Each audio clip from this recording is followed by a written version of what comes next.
उद्धव ठाकरेंनी 2 फोन केले होते. दिशा सालियन प्रकरणी आदित्यचं नाव न घेण्याची विनंती केली. नारायण राणेंचा मोठा गौप्यस्फोट.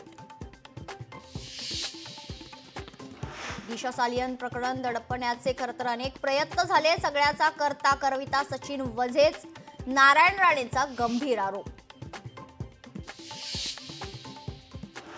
चित्रवाघ एकट्या नाही, संपूर्ण भाजप त्यांच्या पाठीची. अनिल परबांनी बढाया मारू नयेत. नारायण राणेंचा अनिल परबांना इशारा.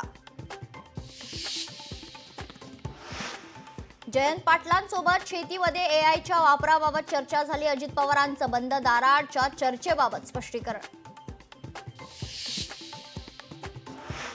मनसेच्या शिवाजी पार्कवरील गुढीपाडवा मेळाव्याचा मार्ग मोकळा. शिवाजी पार्क मैदानासाठी प्रशासनाची परवानगी. तर 30 मार्चला होणार मनसेचा मेळावा.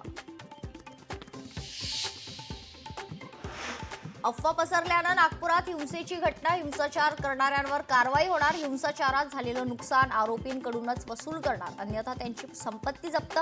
फडणवीसांचा इशारा.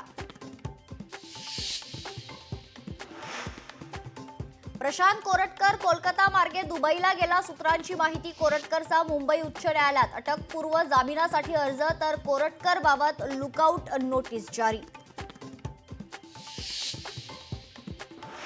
ग्रामविकास मंत्री जयकुमार गोरे यांना मागितलेल्या खंडणी प्रकरणी संबंधित संशयित महिलेला 24 मार्च पर्यंत पोलीस कोठडी. 1 कोटीची खंडणी स्वीकारताना महिलेला केली होती अटक.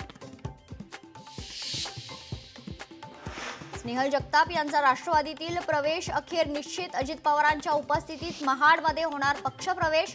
भरत गोगावले यांना शह देण्यासाठी सुनील तटकरे यांची मोठी चाल.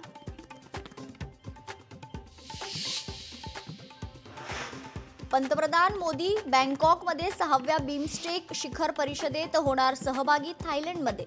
खरं तर लगेचच 5 एप्रिलला मोदींचा श्रीलंका दौरा.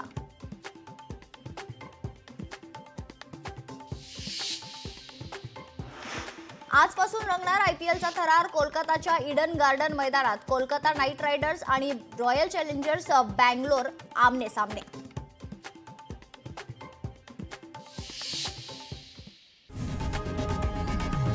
लोकशाही मराठी ऐका, पहा, जागरूक रहा.